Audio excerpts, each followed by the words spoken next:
रमज़ान में सिर्फ सरकश और बड़े शैतान कैद किए जाते हैं, लेकिन इंसान फिर भी गुनाह इसलिए करता है क्योंकि 11 महीने की बुरी आदतें उसके नफ्स को खुद एक आज़ाद शैतान बना चुकी होती हैं। हमारे मुआशरे में अक्सर ये सवाल उठता है कि जब रमज़ान में शैतान जकड़ दिए जाते हैं तो फिर इंसान नमाज क्यों छोड़ता है? वो वेब सीरीज देखना, गीबत करना या हराम की तरफ जाना क्यों नहीं छोड़ पाता? हकीकत ये है कि अहादीस के मुताबिक रमज़ान में मर्दा यानी सिर्फ बागी और सबसे बड़े शैतानों को कैद किया जाता है, लेकिन इंसान के अंदर मौजूद उसका अपना नफ्स अम्मारा जो उसे बुराई की तरफ खींचता है वो आज़ाद रहता है। इसे एक बहुत ही अमली मिसाल से समझिए। फर्ज कीजिए एक गाड़ी 120 की रफ्तार से ढलान की तरफ जा रही हो और आप अचानक उसका इंजन बंद कर दें।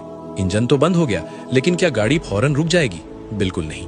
वो अपनी पुरानी रफ्तार की ताकत से आगे बढ़ेगी और टकराएगी।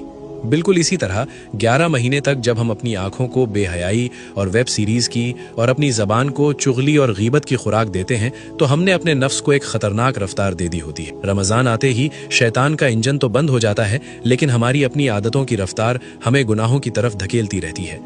यही वजह है कि रोजे की हालत में होने के बावजूद हम काहिली करते हैं। हजरत मोहम्मद सल्लल्लाहु अलैहि वसल्लम का वाज़ेह इरशाद है कि जो शख्स रोजा रखकर झूठ बोलना और बुरे अमाल न छोड़े तो अल्लाह को उसके भूखे और प्यासे रहने की कोई हाजत नहीं। अगर आप वाकई इस रमजान को बेहतरीन बनाना चाहते हैं तो शैतान को इल्जाम देना छोड़ें और अपने नफ्स की तरबियत करें। अपने फोन का इस्तेमाल महदूद करें, अपने अमाल का मुहासबा करें और कुरान को समझ कर पढ़ें। जब आप अपनी नजरों और जबान पर पहरा बिठाएंगे तब जाकर आपका रोजा मुकम्मल होगा। मेरी आपसे दिल से गुजारिश है कि कमेंट्स में अपने दिल की बात जरूर लिखें। आप चाहें तो अपना कोई नेक इरादा लिखें या सिर्फ या अल्लाह मेरे नफ्स की इस्लाह फरमा लिखकर एक गवाही